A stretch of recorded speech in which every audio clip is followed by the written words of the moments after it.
Hello, what are you reading? Hi, it's the Holy Quran. But isn't the Quran only for Muslims? Not at all. Its teachings are addressed to all humanity, from heads of state to everyday people like us. What does it teach us?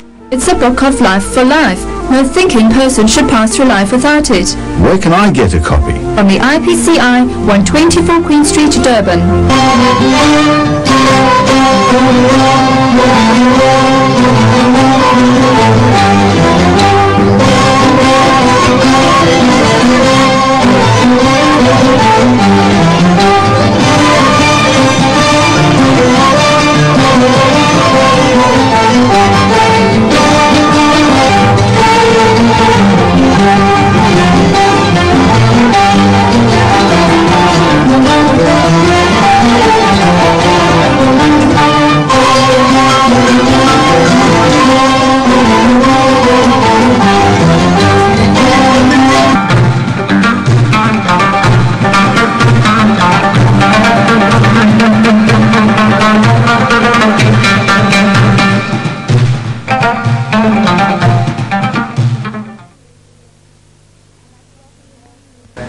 Good morning, ladies and gentlemen. I'd like to welcome you all to Natal Computer College's second Cultural Day. Thank you all for attending, and without much further ado, we'll commence to the first item, which is by the Muslim Students Association. Thank you, Madam MC. Assalamu alaikum wa rahmatullahi wa barakatuh. Peace and greetings to all of you in the name of Allah. The Muslim Student Association extends a warm and cordial welcome to our guest speaker, Mr. Ahmed Didat, the staff and students of Natal Computer College. Mr. Didat will be discussing the topic, the Quran and the computer. After his talk, students will be given the opportunity to ask Mr. Didat any questions. Please feel free to ask him any questions whatsoever. Mr. Didat.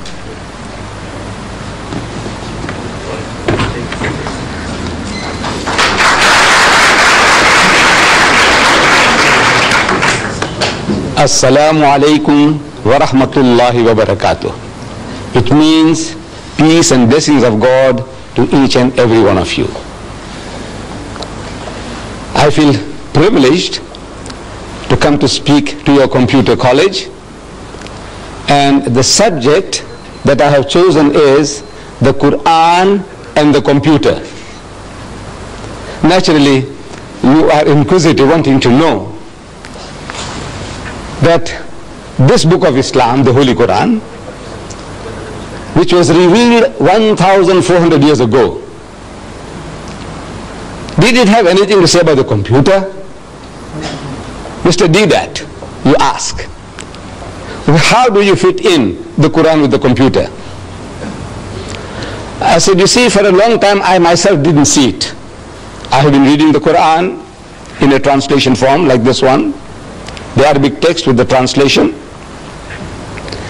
and I have been reading verses, and they gave me some faint idea, but I didn't have a very clear picture until about 1975. How did it come about that I can see this relationship between the Quran and the computer? In 1975, I get a phone call from Zambia telling me that 8 tickets are waiting for me at the South African Airways. I must go and pick them up to visit Zambia on a lecture tour. So I rushed down to the center in Aliwal Street and Smith Street corner, South African Airways, and I go to the man at the reception and I tell him that I have had a phone call from Lusaka, Zambia, telling me that an air ticket is waiting for me. I have come to pick it up. And I know what I was expecting. I was expecting a booklet, coupons. You know what air tickets look like? Those coupons. So I was expecting such a thing like that. So I asked him that, look, I have come for it. So he tells me, he said, see one of these ladies. About a dozen of them were seated in a semicircular form with those terminals, visual terminals. So, see one of these ladies there. How can you see one of those ladies? To me, only one person out of the lot might have my tickets. I know what tickets look like. So I'm asking him, which one? So the way the guy flings his hands, and he tells me, like any one of them. I said, look, I'm speaking so nicely to the man. Why should he be so impolite? Is it because he's a white man and I'm an Indian? But I had no alternative. The way he directed me, I had to go. The first lady I saw was doing nothing. She was sitting at the terminal. I go up to her. I said, excuse me, madam. I have had a phone call from Lusaka, and they tell me that there is an air ticket waiting for me. I have come to pick it up. She asked me, what's your name? So I tell her, my name is Ahmad Deedat. She says, spell it. So I started spelling it. A-H-M-E-D, Ahmad, D-E-E-D-A-T, Deedat. While I am spelling, she is typing on the keyboard before her. She said, yes. In other words, that means she's got it. Yes, so what now? So I said, you see, I want to go from Durban to Johannesburg in the evening, on a Tuesday evening. What have you got for me? What arrangements? She said, well, there is one at 6 p.m. I said, right, that suits me fine. Can you book me on? She says, yes. It's done. So I tell her, you see, on Wednesday now, the next day, I want to reach Lusaka at 3 o'clock in the afternoon. That's what my hosts in Zambia told me. I must arrive there 3 o'clock in the afternoon. I want to be there at 3 o'clock. Now, what arrangements can you make for that? So she typed again on the keyboard, and she's asking me, do you want to go through Maputo or through Gaborone? I said, look, it doesn't matter as long as I'm in Lusaka at 3 p.m. So she types again, and she said, you see, you are booked on Zambian Airlines, and the other plane, to transfer this ticket to another thing, we have to contact Zambian Airlines. And there is a national holiday in Zambia today, so we can't contact Zambian Airlines. So please come tomorrow. And you can imagine my disappointment walking from near the Mosque Madrasa Arcade to Smith Street and expecting the ticket in my hands, that it was almost within my reach, but not within my grasp. Disappointed. Come tomorrow. So I'm asking the lady, I says, madam, where did you get all this information from? So she tells me this is from the head computer in Johannesburg.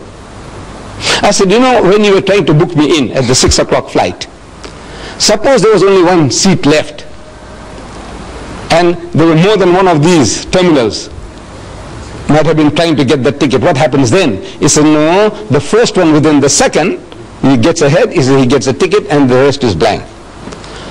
How does this happen? He said, you see, every computer in the country which is connected to the head computer has access to that knowledge. The head computer in Johannesburg. Everyone with this terminal has access to that. I said, I see. And I came out, walking back to my offices in Madrasa Arcade. While I'm walking back, the thought occurs to me that this is how this Quran was revealed. This Quran. And verse from the Quran, from the 85th chapter, the last verses 21 and 23, the last verses, tells me, بَلْ هُوَ قُرْآنٌ مَجِيدٌ فِي لَوْحٍ مَحْفُوظٍ, that nay, this is inscribed in the glorious Quran from a tablet preserved. From a preserved tablet. Now, if you have a volume like this, and if you want to know what the Quran says about the Quran, you open, just like in a dictionary, in Q, just like in the index, Q, and it will tell you everything the Quran says about the Quran. I'll give you examples.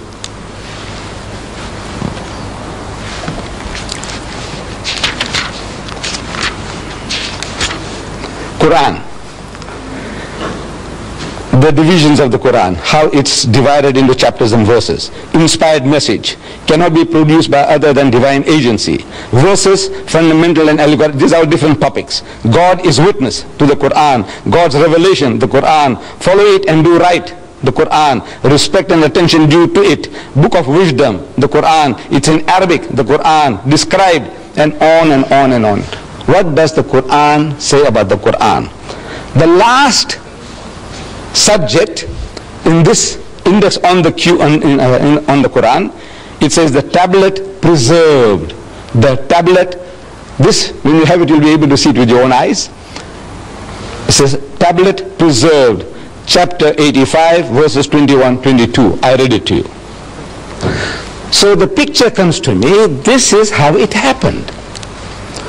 See, the whole picture comes along, the history of Muhammad, that he was in Medina, I have been reading, and a Christian deputation had come from Najran, an outskirt of Yemen. They had heard that another Arab now, he's claiming to be in communion with God, he's claiming to be a prophet. So these Christians, they said, let's go and see this another Arab, and we will question him, cross-examine him, want to know what does he know about religion. So they come to Medina, and they are housed in the mosque of the Prophet. They sleep in the mosque, they eat in the mosque, and they have a dialogue in the mosque for 3 days and 3 nights. It's going on. During the course of that discussion, the spokesman for the Christian is posing the question, among so many other things. He said, all right, now tell us, O Muhammad, what is your concept of God? And Muhammad, according to tradition, he doesn't just start answering. He, so to say, presses his spiritual buttons. There were no buttons to press. But I said, so to say, he presses his spiritual buttons, trying to commune with God. He said, oh my Lord, what shall I say? What shall I say? He could have made a case, like we do. At times when we are asked questions, we have no ready answers, so what do? We beat around the bush. We fumble to gather our thoughts. You see, it's like this, and it's like that, and so on. While we are talking, while we are trying to share, our thoughts are coming into focus. That's what we do. If I were to ask you, my children, what is 6 times 6? Immediate answer. I take it. 36. 6 6 36. I said, what is 12 times 12? You say 144. Because you have a ready answer. But if you didn't have a ready answer, what do? You say, well, you see, 6 times 6, you take 6 and you put 6 times 6, 6, 6, and then we add, and 6 and 6 is 12, and 6 is 18, and you are fumbling for the answer, but you will get it, but you fumble for it. That's how what we normally do. Muhammad doesn't do that. He could have said, you see, our concept of God is almost identical to yours. You see, you believe in the God of Abraham and the God of Moses and the God of... He said, well, we also believe... This is how we all talk. That's how we talk. Not so Muhammad. He's asked a question and he must get it from the highest authority, from the head computer. So what he does, he presses spiritual buttons and comes the answer through his mouth. He is the end terminal. Every prophet of God is an end terminal of that head computer, the knowledge of God.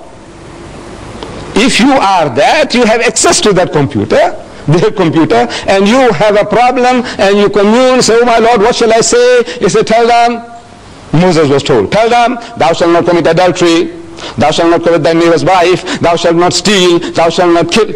You see? So he's telling them, from the head computer, whatever knowledge is given, the prophet of God, the man of God, he articulates them. So he wants to know, what shall I say? Comes the answer. You will see it in the 112th chapter of the Quran.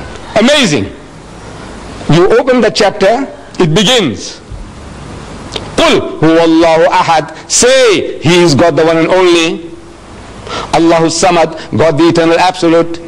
Lam yalid wa lam yulad. He does not beget and is not begotten. Wa lam yakun lahu kufuwan ahad. And there's nothing like unto him. Finish. Whole chapter is finished. 4 verses.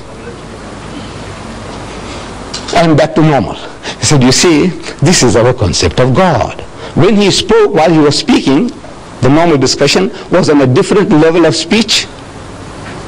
Now, when he's uttering those words, he's on a different level.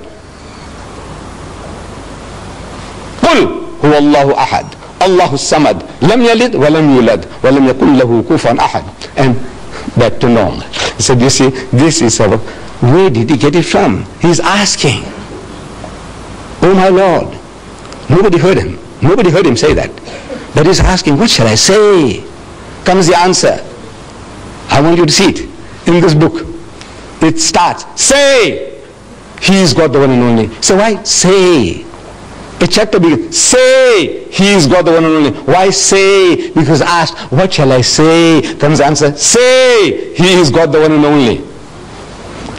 Now, this is how every verse of the Quran was revealed to the Holy Prophet Muhammad according to his needs from the head computer.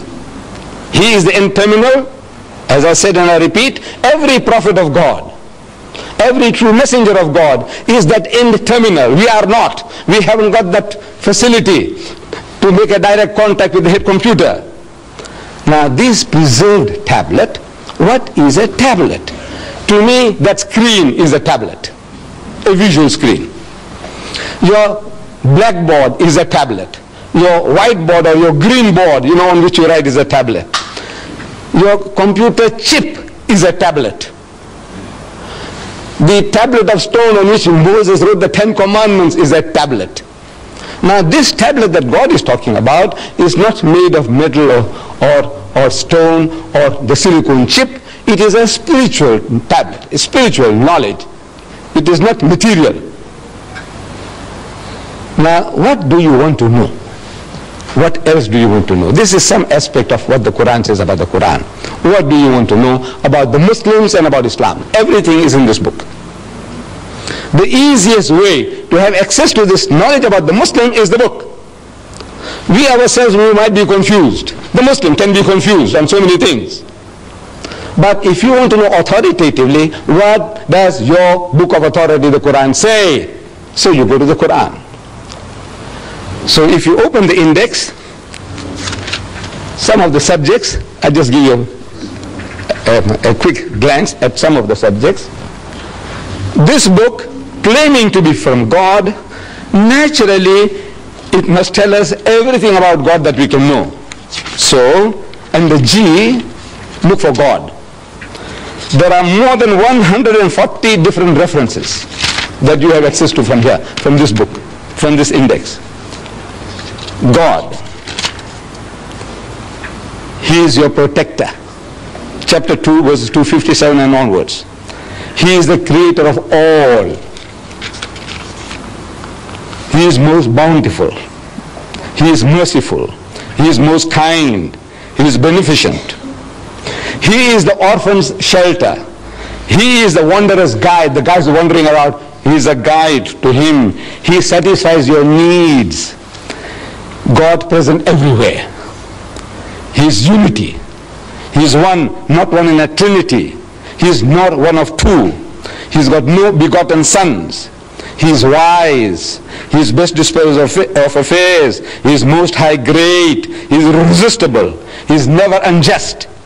He is exalted in power. He is free of all wants. He is worthy of all praise. And on and on and on. You want to know what does it say about man? On the M, look for man. Man means mankind, men and women. Man. Let's see what this is about man. Man.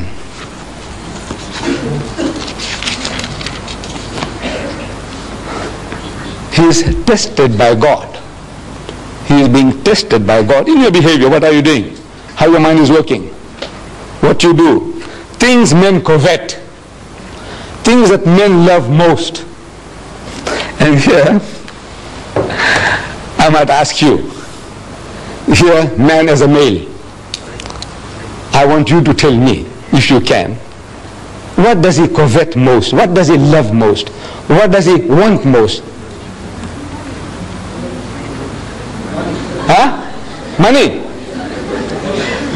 Now don't be afraid. No harm done. We won't disqualify you in your exams. Yes, my child.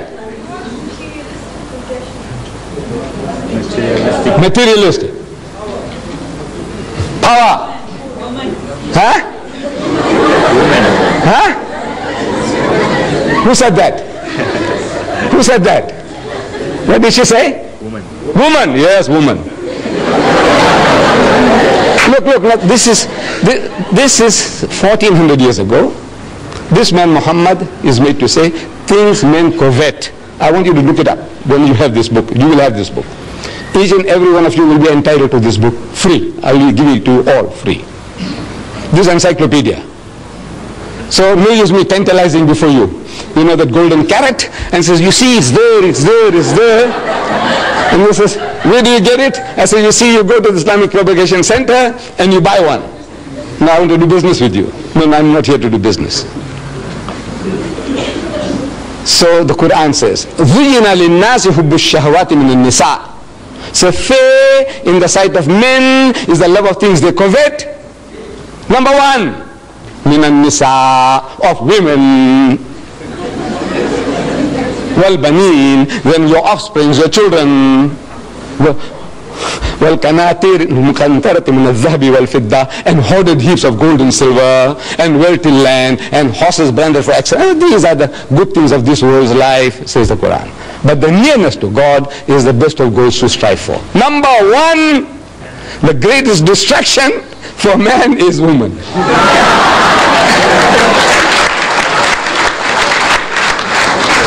And I'm telling the Westerner, you see, look, as the Westerner, he knows this better than us. The Westerner, he knows this. See, he exploits this weakness of man to the limit. Lucien Motors in Smith Street, Durban, they advertise second-hand trucks. But on the trucks that they advertise, there's a woman in the bikini on top of the truck. G Knots, they were in Field Street before, they've gone to North Dean now. G Knots, they sell farm implements, but on the tractors that they advertise, there's a woman in the bikini on top of the tractor. I'm asking, what has a woman in the bikini got to do with a second-hand truck or with a tractor? Now you tell me. Except the man. You know, he will be enticed to read. He'll be enticed to read because of the woman in the bikini. He wants to know, now what about her? So he reads about the tractor, he reads about second-hand trucks because of the woman in the bikini. Then BMW has beaten the lot. It's a motor car, from my understanding, a little better than the Mercedes-Benz. I have had my Volkswagen Beetle 4 times over. You know, I had the first one, 120,000 miles I did, and then next one and next one. Now they don't produce them anymore, those Beetles, you know. Now I have to buy a Golf. First Golf finished, then I had to buy a second Golf, and I got my second or third one now. I'm still not in the market for a BMW. I don't know about you, Mr. Maharaj, Natal Computer College. So, but I see the advert in our daily news, our local paper. BMW motor car, advertised. A picture of the BMW motor car. In front of the motor car, there's a woman in the skimpiest of bikini, what you call the tanga, you know, the G-string.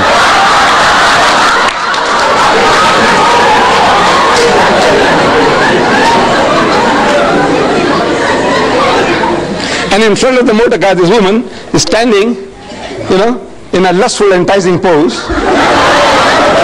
You can almost hear her saying, come on, come on.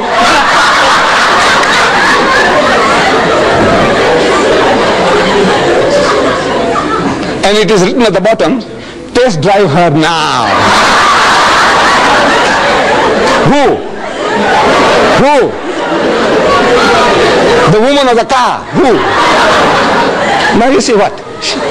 I said I'm not in the market for it, but I had to read it. I had to read it. You blame me? I'm 73. Sorry, I've taken you off. Things men covet. You see it there. He's ungrateful. The ungrateful rich man. He is ever ungrateful. Leave out one to another. You know, we do some little favors for one another and we expect some kind of gratitude, fidelity, faithfulness. One of our South African poets, he describes it very beautifully, the ingratitude of man. He says fidelity, faithfulness, is said to be a human attribute which makes a modern gentleman distinguished from the brute. But that supreme fidelity, inborn in every hound, in every dog, which is the mark of man's best friend, in man is rarely found.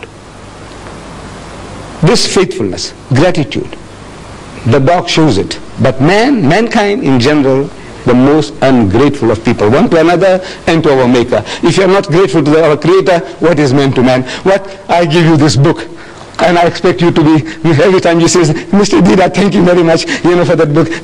I expect that from you? No, I don't expect it. I shouldn't expect, because if I expect that, I'll be disappointed in mankind. I won't do anybody any good at any time. So look, these are all ungrateful wretches. Let them go to hell. I said, no, that's not my job to send people to hell. I said, no, I must do my best. I don't expect any reward from anybody at any time. He's ungrateful. He is given to hasty deeds. Everything he does in a hurry, and then he regrets afterwards. And on and on and on. What do you want to know? You want to know about Jesus, open J. Everything about Jesus. You want to know about Moses, everything about Moses. You want to know about marriage in Islam, under M. You want to know about divorce in Islam, under D. What do you want to know? Everything on your fingertips. Now this book is yours. There's no bluff. You see, the only thing you have to do is collect these cards. These cards will be given out to you at the end of the talk. Each and everyone is entitled to have a card. Only one, please. This card, you take it to 124 Queen Street, opposite the mosque in Queen Street. There's our Islamic television there in the window. Next door there's our shop there, also Islamic Vision, 124, 126, the address is given here. You go and present this, that's all. You give this card and they give you a book, this encyclopedia of 2,000 pages. How much? How much? Free. The only thing you have to do is take this little amount of trouble to go and give the card to get your book. Give your card, get your book. Now, what you do, suppose you take this card and before you go out, somebody tells you, man, you will get caught with this book. This book is going to capture your mind. It's going to enslave your mind. And if you get terrified, what you do? Tear it and throw it away. There's one book gone. Just tear it and throw it away. But you owe it to yourself. You owe it to yourself. There are in the world today 1,000 million Muslims. Just from the point of view of knowing how their minds are working, just from that point alone, you want to know what does his book say about what and what and what. The guy, the Muslim fellow who comes to you, you make an appointment, and the guy turns up late. Now, we are I don't know, most especially we black people, Indians, Africans, coloreds, we are all, Muslim or non-Muslim, we are all not punctual. Generally, we are a very unpunctual people. We don't value time. But now if the Muslim fellow lets you down, you see he has something to beat him with. And he can't fight back. You ask him, he says, you Muslim? He says, yes, I'm Muslim. He's very proud to say he's a Muslim, yes. And you're late? He said, well, he said, wait. You are going through a special training of punctuality. Once a year for 30 days, you are so punctual to the second, to the minute. In your fasting month, you fast? He said, yes. You fast? He said, yes. When you break your fast, when do you break your fast? Certain fixed time, right? He said, right. And you wait with the watch on your hands. Or in the mosque you wait for the muazzin to give the azans. Allah, immediately you break your fast. Right? Or in the old days, I used to live here as a young boy in Prince Edward Street, and we wait. You see, when the azan, the time for the breaking of the fast, or the time for the evening prayer comes, they switch on the light of the minaret. And the children are waiting in all the street corners. They watch for the light. And they start shouting all over. We used to hear those days. It says, Batti Silgi, Roja Choro. It says, the light is on, break the fast. Light is on, break the fast. And everybody starts. Straight away. No wasting of a second. Right? For 30 days you did it. To the second. And you can't meet an appointment. You are the fittest guys in the world for appointments, for punctuality. That's what you are trained for. And Give it to him. You find a guy eating pork chops. You know, say, you Muslim? He says, yeah. He says, I thought your book says you can't eat the pig. He said, no, this is ham. He said, look now what you're talking about. That's a pig, man, piece of pig. Call it ham, call it bacon, call it Vienna sausages. It's pig. Tell him so. So, can you see now, if you just know, it puts you on a better wicket. And I want to put each and every one of you on a better wicket to put the guy right. My Muslim brothers and my children. Put them right. And you will get pleasure in it. Because, by God, because you are not creating offense. You say, look, this is your teaching, Mr. Didat. This is your teaching. You know? So, this is what I'm offering to you. This book it's a book of ornamental for you from the knowledge point of view, the psychology of man, you know, about religion in general. You want to know about karma. Have you heard the word karma? Yes. There's a Hindu term, karma, the law of cause and effect. The law of cause and effect. That every action has a reaction. Beautiful. We believe in that. Everything you do, it has its repercussions. Karma. You want to know about karma? Open K. In this book. And you say about karma. You know about lingam. I don't know whether you know. But under L, you'll find lingam. There. In this book. Believe me. In this Quran, what do you want to know? So you owe it to yourself that you take this little trouble of carrying this card and going along and redeeming it for this book, absolutely free of charge. Now, my dear children, Mr. Chairman and the lady here, I leave myself open to questions, any questions. You can ask any questions. Even criticism will be welcome. I assure you, my children. This old man can take it. I am yours. Yes.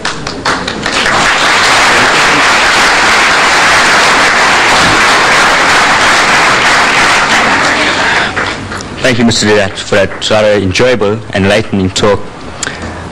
Please feel free to ask Mr. Didat any questions whatsoever.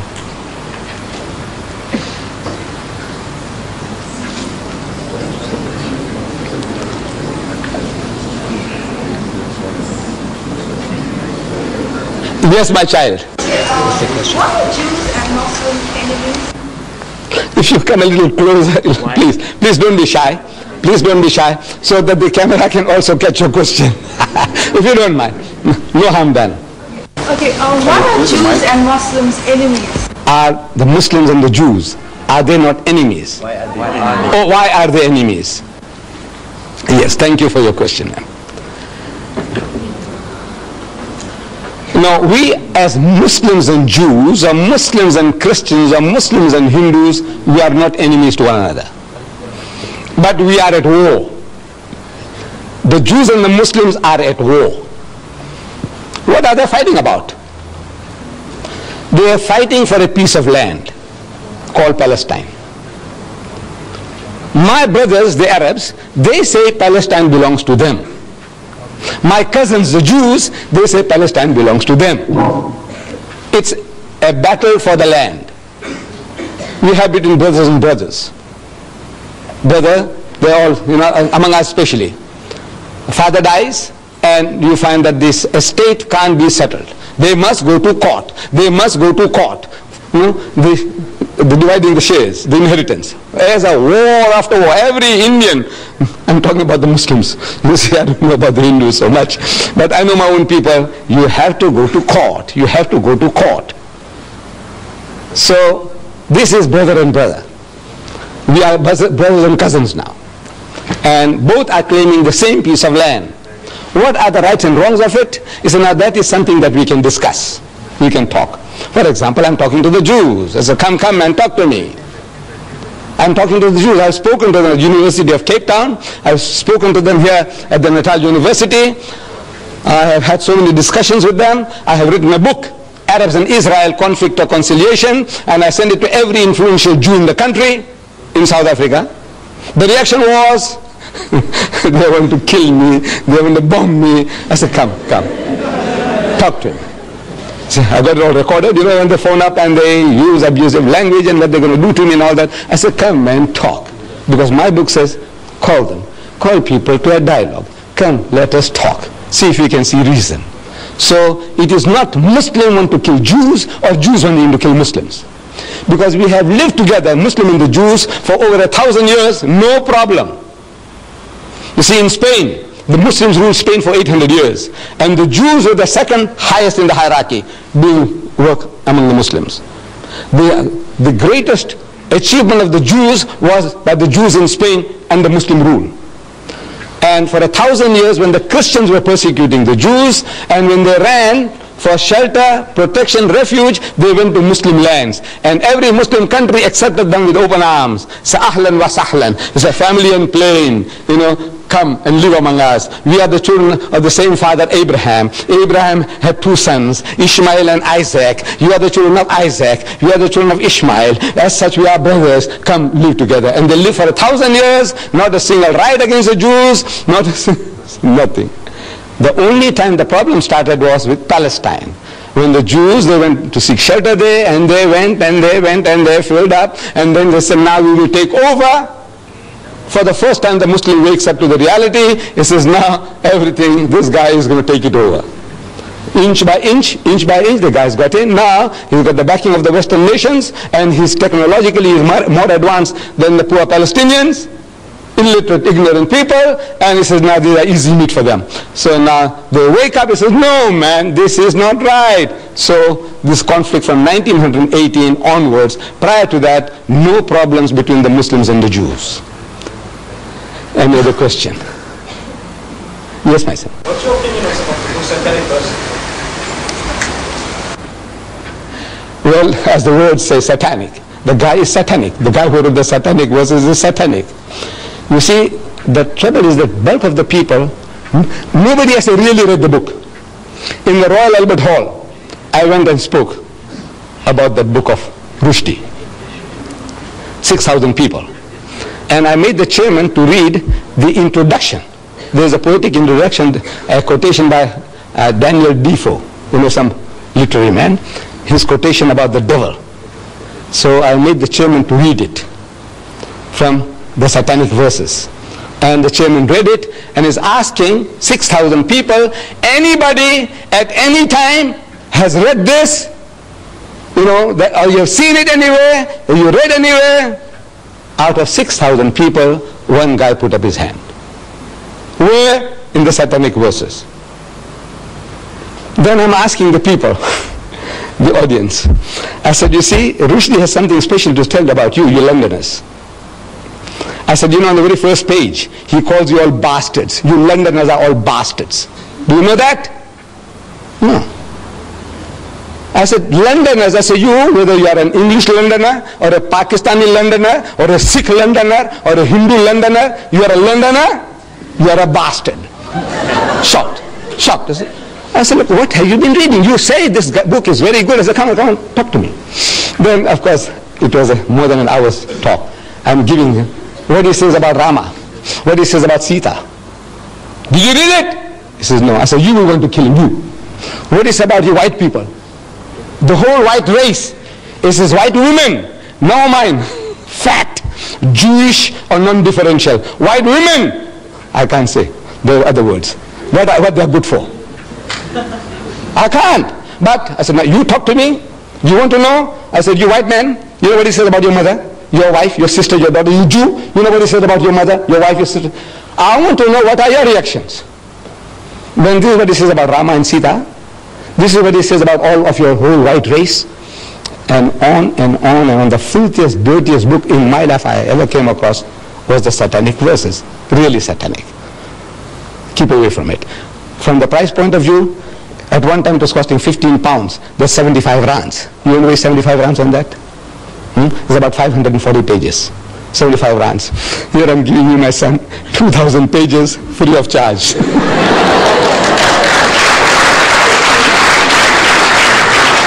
Yes.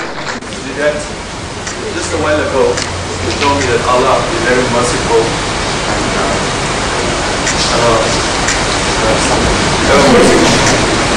Now, I know someone rushed you or terribly wrong, right? But anyway, we're living in the modern times now, and we have freedom of speech and freedom of writing. But that's besides the point. The Allah is merciful, who are we as people to impose judgment on Rishdi? Because, you see, we didn't create Rishdi. He was created by God himself. And who are we to formulate opinions and impose death sentences upon him when we have God himself to decide? Now, if Allah is merciful, why can't we be merciful? Beautiful. Beautiful. I'm a Hebrew student, right? And my scriptures teach me to be obedient and merciful and sympathetic to whoever we meet. Now we must sympathize with Rishdi. We understand he has a problem, but we're not in a position to impose death sentences upon him as the late Ayatollah Khomeini did. Now I appeal to the Muslim people and Muslims in general to forgive Rishdi and give him a break and allow him to apologize and take back his face.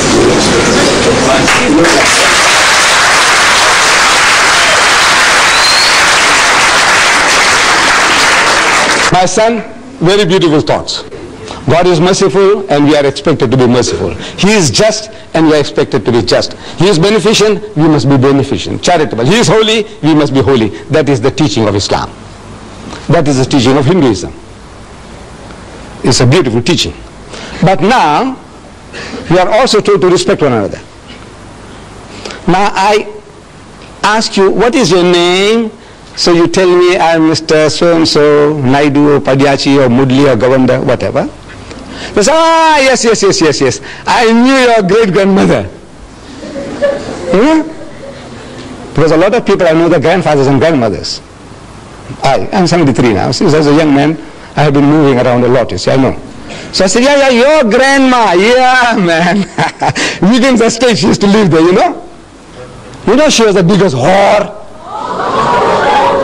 I said, you know she was international, not only for Indians. Now if you punch me in the jaw, have I a right to blame you? I said, what am I doing? I'm asking for it. Am I not? He said, what am I doing? Talk, man, talk. Talk nicely about everybody. You swear my mother, look, you can call me anything. I'm big enough. I told you. I said, this old man can take it, if you remember. You know, I said, ask any questions, even criticism will be welcome. I said, this old man can take it. I stand by that. But now you come along there while you're asking me questions and you swear my mother, you know, at this someday I will punch you on the jaw. By God. No, I'm not. This I'm talking frankly. My mind is still 16. In my mind, I'm still 16-year-old. I know my body belies that. You see? But my mind tells me I can give it to you and I will punch you in the jaw, maybe I'll break your jaw and also break my hand. Because it's gone too soft now. It's not what it was before. You see? But now this is the natural reaction of anybody. You swear my mother? Look, call me anything, man. Call me an ox, call me a donkey, call me a fool. I can tolerate you. But leave my mother out of the picture. You understand? Don't talk about my mother. Don't talk about my wife. Don't talk about my daughter. Now there I'm going to go berserk. You blame me for that? You see, the Western law, beautiful. It protects the living. If I call your mother a whore, your mother has a right to take me to court. Do you know that? She has a right to take me to court for besmirching her fair name. I call her a whore. I must go and prove it. In the house of Islam, as a Muslim, in a Muslim country, if I call your mother a whore, I must produce 4 witnesses to prove it. That I saw her actually committing adultery. Not one, I saw another 3 witnesses. We all are eyewitnesses. And all the witnesses, you know, if they have to come to testify against your mom, they'll have to be consistent in their evidence and the cross-examination. If one of them fails, all the 4 will get 80 lashes each. You besmirch the fair name of a lady? Now, that is Islamic law, Western law, law of defamation. You say something about a living person, that person has a right to take you to court. That you know. But you see, Western law doesn't protect the dead. Your mother is dead, and I call her a whore. And I'm a big bully. I have a big gang behind me. I say, go on, do what you like. What can you do? What can you do? Nothing. You're helpless. Because the law doesn't protect. They say, look, then now you must bring your mother out of the grave to come and say, look, I was not a whore, which we can't do. So the stigma sticks. So that guy, I have no right to forgive. If somebody saw your mother, or I saw your mother, these people have no right to forgive me. Your mother has a right. If she's living, she has a right to forgive me. You forgive me, your brothers and sisters forgive me, your father forgives me, your mother forgives me. But if your mother is dead, if she's dead, I get away with it. So this is the law why the man says, now you say something about my mother which is blasphemous, and the law of blasphemy in the house of Islam is death. Yes, anybody else? Yes, my son. Just one second. Let's give the young man a chance first. We'll come back to you. Yes, my son. What, you believe in Satan? Yes, that there is a power, satanic powers. I do believe. Yeah. How come it's, how come only Satanists? How come they only oppose the Christian religion and not the Islamic religion? Maybe they have nothing to chew on. You see, the satanic people, what do you say? The satanic, there's a cult. Is that what they are attacking the Christians, you say? Right, because they come from Christian background. Sit down, my son. You see, they come from a Christian origin. All the Satanists, they were not Hindus before they became Satanists. They were not Muslims before they became Satanists. What were they? The background, Christianity. So in other words, they come from that background. They know more about their background, so they attack that background. I think that is the answer. Why would they want to attack the Christians and not the Hindus, not the Buddhists, not the Muslims? Why? I said, no, they have no knowledge about Buddhism, Hinduism, Islam. They have no knowledge, but they have knowledge about Christianity, so they can play on that. I think that is the reason. Yes, my son, you had something. Why do the Muslims wear a hood? Why do they wear a topi or whatever you want to call it? This is, from the religious point of view, in our relationships with God, it's not a necessity. This is not a necessity. But in society, we need an identity. Suppose I meet you in the street, I might think that maybe he's a Tamilian, and if I knew how to say good morning to you in Tamil, I would have said it. Otherwise, now I'm at a loss. That the other guy, like me, who looks like me, the Banya, they are my cousins. See, we are the same race. Banyas and me, I am a Gujarati Muslim. The Banyas are Gujarati Hindus. In our complexions, we are the same. The Banya Hindu and the Banya Muslim is the same. We also have the same surnames, if you know. Muslim Patel, Banya Patel. Muslim Desai, Banya Desai. Muslim Bhula, Banya Bhula. I'm sure you have come across. Right. So what is all this? No, actually we are one people. Now when I see the man in Grey Street, I'm telling you, frankly, I pass the people in Grey Street and a lot of people, they smile at me. Now I don't know whether the guy is a Banya Hindu or a Banya Muslim. I don't know. So I also smile. Because I can't make out. Because I keep on seeing them, the face becomes familiar, as if I know the guy. But now what shall I say? Shall I say Namaste? Shall I say Ram Ram? Shall I say Assalamu Alaikum? I said, what shall I say? So because I'm not sure, I also give a big smile. Now in the West, my people now, because of this problem, they start saying hi, hi, you know, you're 100% okay, you know, hi, you can't say salam babu, salam bhaiya, or you can't say, you say hi becomes universal. So we wouldn't like to lose our culture and tradition. I like to wish you, my son, whether you are an African Muslim, I say assalamu alaikum. If I see you are an Indian, I say assalamu alaikum. Anybody, I go to China, I see somebody, I say assalamu alaikum. And that's an open door for us. So as soon as you say assalamu alaikum, I go to a strange place, Hong Kong. I've been there, Hong Kong, Singapore. And you see anybody say assalamu alaikum, I says, you know, I come from South Africa. Where is the mosque? He says, come, I will take you. Otherwise, I'm asking, excuse me, where's the mosque? So what's that? I don't know, I'm like a fish. If I recognize somebody, immediately say assalamu alaikum, and his heart and home are open for me. It's like an open sesame, you know, this headgear.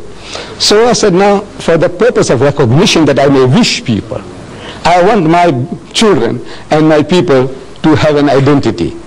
that, we can wish you Assalamu alaikum, you say wa alaikum salam, and immediately it's a bond is created, immediately. I give you an example in the tubes in London. I've been sitting so many times, a man across from me, sitting face to face in the train, in the tubes. And you dare not open your mouth. You don't know how to start. Because says, excuse me, where you come? Look, among us, it's so easy. By God, it's so easy. If I say, Assalamu alaikum wa rahmatullah, so where you come from? So he tells me, I come from certain state. He says, I come from South Africa. So where? Where from South Africa? He says, Durban. I said, what do you mean Durban? I come from Durban and I haven't seen you. He said, no, I live here in Springfield like this, like that. Immediate bond. Where you come from? I said, Pakistan. I said, I was also in Pakistan for 3 years. I was in, bond, immediate bond. But now, the other guy, because they're not used to that, as soon as I ask, they say, where you come from? He said, well, that's your business. Is that your business? The other guy, I can ask him immediately our culture. He said, are you married? This young fellow here. He said, no. I said, well, what's wrong with you? Huh? Come on, I'll show you, There's Mr. Dida's daughter. No, this is our culture. Are you married? Yes. And the children? Look, this is to us like we are all open book to everybody. We want to know, we want you to know everything about me, and I want to know everything about you. And this does it when I know that this is our cultural background. I can talk to you more freely. Otherwise, I'm afraid. If as soon as I ask you some question, you say, what are you from the inspector? Receiver of revenue? What is it? Yes. Yes, a lady, yes. Why don't females go to the mosque? Yes. Why don't females to the mosque? Yes. You see, the mosque, the obligation to pray in the house of Islam is on everybody, male and female. We are all obligated. Fasting, same. Pilgrimage, everything that the man does, the woman does. Everything, same. But there is what is called a segregation of the sexes in the house of Islam. Like among the Africans, it's a shamipa, respect for womanhood. See, the man comes along into the kraal, the men go with the men, and the women go with the women. Now, in our culture, it's the same. There is what is called a segregation of the sexes. Men and women are not allowed to freely intermingle. So in the absence of a separate facility in the mosque, where they can come into the mosque without intermingling with men, they pray at home. But now in the mosques in South Africa, provisions are being made. Where you have a separate entrance for the ladies, separate ablution facility for washing, toilets, everything separate. They are in the mosque, yet out of the mosque. In other words, what is forbidden is free intermingling. In the house of Islam, means in our teaching, no Muslim man has a right to be alone with a woman who is not his mother or wife or sister or daughter. Everybody else is to keep them at a respectable distance. If I was going to Johannesburg, alone in the car, I need company. If I see you, my sister, my daughter, you standing by the roadside, trying to thumb a lift, my religion says don't give her a lift. Not because you are an African. Even a woman of my own race, don't give her a lift. But if she's accompanied by a man, maybe her husband, maybe her brother, maybe her father, it's an act of charity. Come inside, I'm empty, where are you going? I'm going as far as Newcastle, it's all right, get in. Free. It's an act of charity. But if the woman is alone, whatever race, my own race, they said, don't give her a lift. Why? Because it is a challenge to man's manliness if he doesn't make some suggestions. This is man, any man, every man, unless he's a hypocrite or something else wrong with him. A man is a man. He has a woman beside him and is traveling alone now. He wants to know, are you married? He says, no. Have you got any boyfriends? He was, are you married? How long? 15 years. Any children? He says, no. He says, Mr. Naidu, working hard enough. Big joke. This is man, any man. See, every man is like that. So therefore, this is now, look, before that thing happens, this old man, I'm talking about this old man himself. Look, before that happens, you see now, you are nice and jovial, you're smiling, I say some small joke and you laugh like hell, in the car. To me, this woman is game. She is fair meat. This is man, any man, every man. So, Islam says, keep him at arm's length.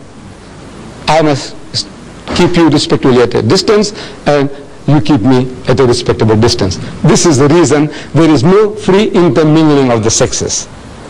Yes. Yes, my son. With all due respect to your religion, may I know what is the purpose of circumcision? Because I mean, now, if I were to join your Muslim sect as such, that hurts. Right. Agreed. The young man wants to know about circumcision. I know that is the biggest barrier, in we getting converts. The man says, man, I agree with you, everything is fine, I said, look, man, you mustn't eat the pig. He said, but what's wrong, man? I said, well, I'll reason with you. He said, well, I can see your point. I said, look, you mustn't drink. He said, but uncle, a little nip or a tot, man. I said, look, my son, these are the dangers. He said, well, I can see your point. I said, no, don't be promiscuous. Don't go along and dance with other people's wives and daughters. And I said, but what's wrong, uncle? I said, look, I will reason with you. And he says, uncle, I see your point of view. But now you agree with everything. And I said, now circumcision. That's hard. So now I said, now what is this? I said, my son, this is for your own benefit. Look, now I'm talking objectively. Yesterday, the day before yesterday, it was in our local paper. Cancer, the cervix in women, which is a killer among women. Cancer of the womb is a killer of women. 85% of all women who suffer from cancer of the womb are wives of uncircumcised husbands. Problem. I went to the R.K. Khan hospital some years ago. I had a problem. And I'm sleeping there on the bed. So this is our culture. So you what are you here for? What are you here for? What's your problem? What's your name, Mr. Reddy? So he tells me, so uncle, it's, it's like this, like that. And what? He says, problem with the foreskin, circumcision. Next to me is a young boy, schoolboy. I said, what's wrong with you? He said, no, nothing wrong with me. I said, no. Man, I want to know what brings you here. Why are you here? So he says, you see, uncle, difficult. So he's telling me, actually he's got constriction. He must be circumcised. He's also ready. Look, no insults upon the ready. There are reddies here, so many. It's just coincidental that the guy next to the wall was a reddy, grown-up man. This guy was a reddy. Across the aisle, Hindustani gentleman, about 50 years and more. So I go up to him. I said, Bhaiya, what brings you here? Why are you here? So again, he's in turmoil, he's in torture. He's trying to tell me. He's got a problem. He must be circumcised, otherwise the skin has come in the way. I said, I'm telling the nurses. Look, you see, as you see me, I enjoy talking. So I say, your husband, is he circumcised? He said, no. Your husband, is he circumcised? He says, no. I say, hey, you got a problem. I said, tell them all to be circumcised. Not for religious reasons. I said, as much as we are vaccinated, for what? Our government tells us, according to the health regulations, that if you're vaccinated, there's less likelihood of you getting smallpox and this and that. Diphtheria, anti-diphtheria, this thing, all that, they do it to you for what? To save you. They give us vaccination, inoculation against smallpox, typhoid and all that before you go overseas. What for? They hate you? No. But for your benefit. So now this circumcision, I said, if I came into power in this country, I will pass a law, circumcise every male child in the country, Indian, African, colored, white. Nothing to do with religion. I say for health reasons. I say 85% of my children, my daughters, who are married to uncircumcised husbands, they are suffering from cancer of the womb, a killer disease among women. I say just to save that, there are so many other philosophical aspects. You come and see me and I will give you further details which I can't share with you here. But I said now, just that alone, 85% of the women who suffer from cancer of the womb are wives of uncircumcised husbands. I say circumcise everybody. It's that operation. You know how easy it is. You see, previously under primitive condition, the septic, this thing lasted for a long time and you suffered. Man, I had a young man circumcised on a Sunday morning, and Monday morning on a bicycle he went to work. It is as difficult as that. Sunday he gets operated on, and Monday morning he's riding a bicycle, he's making deliveries. Yes, my children. Anything else? Yes, my son. These chapters in most about Christian, the background of statements are from a Christian background. But wouldn't you state, looking at the Bible, that the reason why Christians are attack is because of the conflict between God and Satan and the ultimate prophecy of the ultimate defeat of Satan by God, which is shown in the Bible. I didn't hear the detail of your question, but I think it's again about God and Satan. I think if you come a little closer, please. I'm sorry. I can't hear too well from that distance. Yes. That when Mary asked you about Satan and Christians, right? Satanism. Satanism and Christians. Christians are attacked mostly by Satan. He says that Christians, that Satan is, the background is from Christians. But looking at the Bible, scriptures state that the more, the reason which it seems better looking at the Bible is that God and Satan always were conflicting each other, and there was prophecy that Satan would be ultimately defeated by God. Would you say that is the reason why Satan is anti-Christian? I don't know really Satanism, what is the philosophy, why they are out to promote Satanism. Maybe Satanism gives them that freedom to do anything and everything which religion doesn't allow you. Hinduism won't allow you this thing, that thing, that thing, you won't allow you. It tells you, no, thou shalt not commit adultery. Hinduism says that, Islam says that, Judaism says that, thou shalt not kill. We have certain common denominators. But now, as soon as the person starts straight-jacketing you, as a Hindu, as a Muslim, you want to be free to do what you like. You want to behave like an animal. You want to behave like a pig. People want to behave like pigs.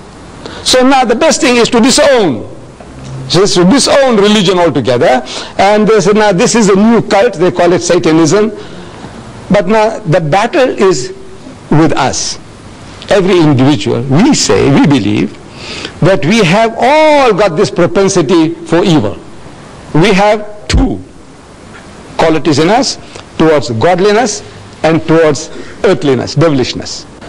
So the battle is on in all of us, everyone.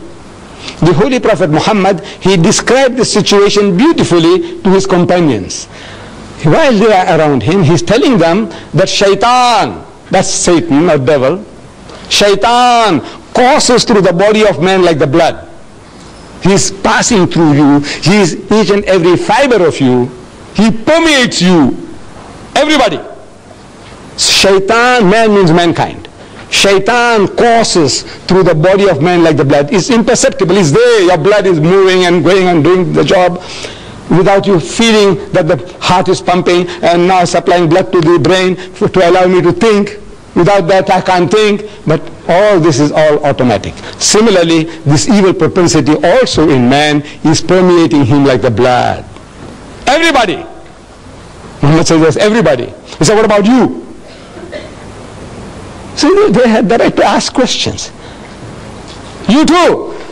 He says, me too. But mine is under control. Only difference is that the temptations are there, everybody, unless there's something wrong with you. You remember I described before? Something wrong with you. You are impotent or you are lunatic. Those are different matters. But otherwise, everyone, we have these propensities and the battle is on. And we are to overcome those evil propensities. You say, the devil, the devil. You go and steal and you blame the devil. You go and rape and murder and you blame the devil. I want to know whether the devil came to you with horns, with a tail, with a barbed hook, with a ready complexion, and he told you to go and rape that woman. Did he? No. What is this devil you're talking about? It's you yourself. You are that devil. You are that Satan. But now very easy to pass the buck, blame some other guy. He told me to do this. And who told you? Did you see him? Did he whisper in your ears? What did he say? Did he speak to you in English or Zulu? That's Satan you're talking about. What did he tell you? In Tamil? What did he tell you? So this is like a good thing, passing the buck. The thing is, it's with you, in you, in me, and we are to give battle to these forces through the guidance of God. Whatever God tells us, he says, no, I shall not do it, I'm programmed. So we are shown the two broad highways according to the Quran. Two broad highways, one leading to salvation and the other leading to hell. The choice is yours, and you have the freedom of choice. That will, freedom of will is given to you. You make your choice and you make your decision, and therefore you are accountable. You will have to pay for it. You might get away here, but not in the hereafter. Yes. You want me to continue? Yes. So if you have any more questions, I'm here. So you have had enough. All right.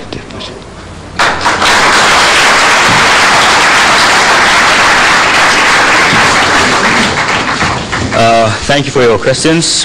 That brings us to the end of our presentation. And once again, to our guest speaker, Mr. Ahmad Deedat, thank you very much.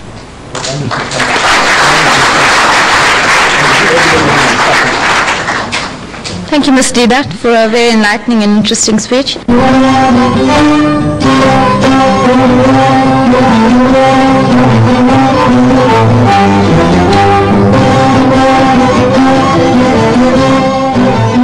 Just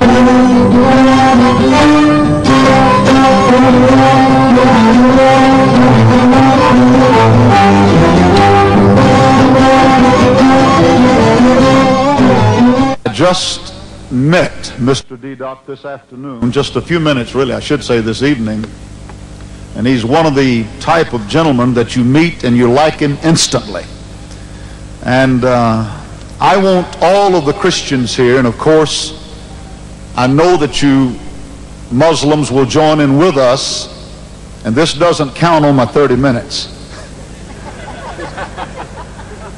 I want us to give Mr. Deedat a big hand of welcome, of friendship to our city of Baton Rouge.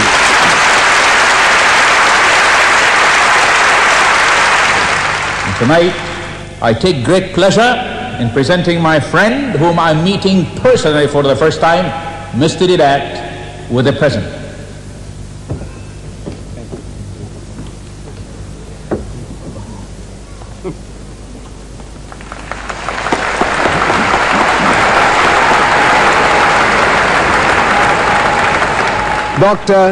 Dr. Sahib, I says, please tell these people that in my language, in English, when we say a spirit has no flesh and bones, that it has flesh and bones.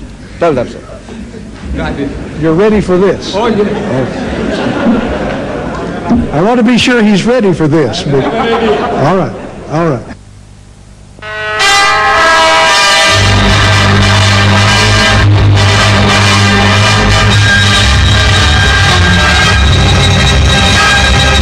I would like to see Mr. de Klerk gather them together, black and white, Bishop Tutu, everyone, come together and repent for lying on God.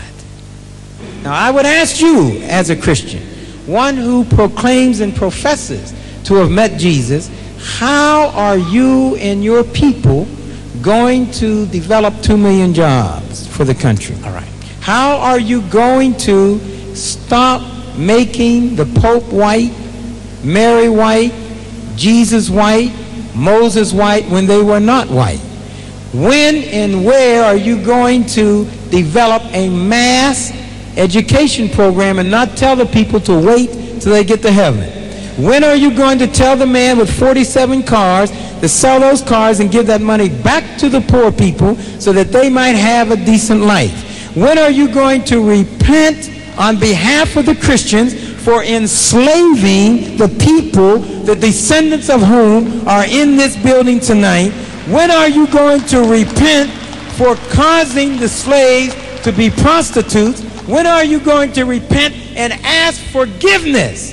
When are you going to ask the white people to give back at least half of the 87% of the land that they stole in view of the fact that the Bible said, thou shalt not steal? When are you going to persuade your Christian white brothers to not control 95% of every asset in this country? And finally, when are you going to persuade the white people to give to the Tswana tribe all the Kimberly property that was the birthplace of all of the diamonds, and give them an accounting for all the money due to them? When? I have not studied much, but what I do know, I have met Jesus. Thank you. And very I much. know He has changed my life. So you don't want to answer the question. That He will change many other Thank people you, sir. except Him. Can I have the next question? All right, please? brother. Thank you very much. Keep the faith. When white people say they're white, they're not referring to the color of their skin.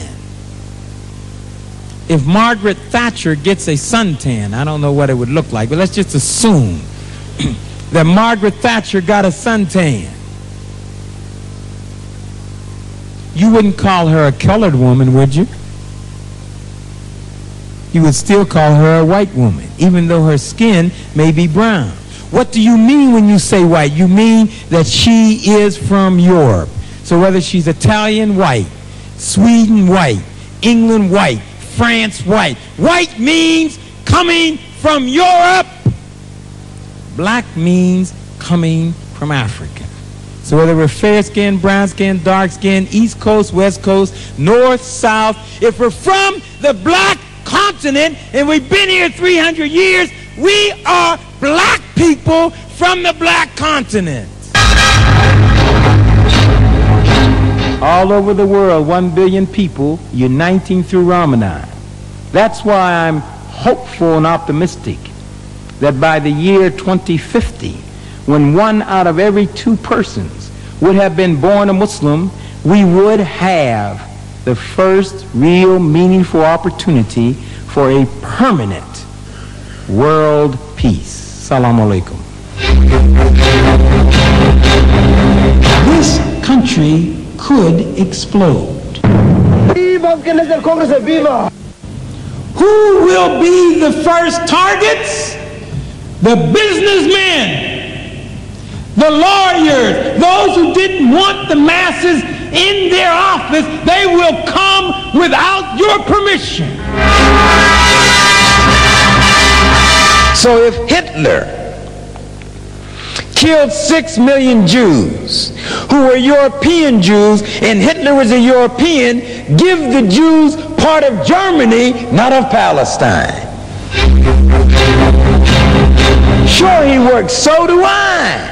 Raising the kids is not easy. Cooking and washing and taking them to school, this is not easy. He doesn't seem to understand I work too.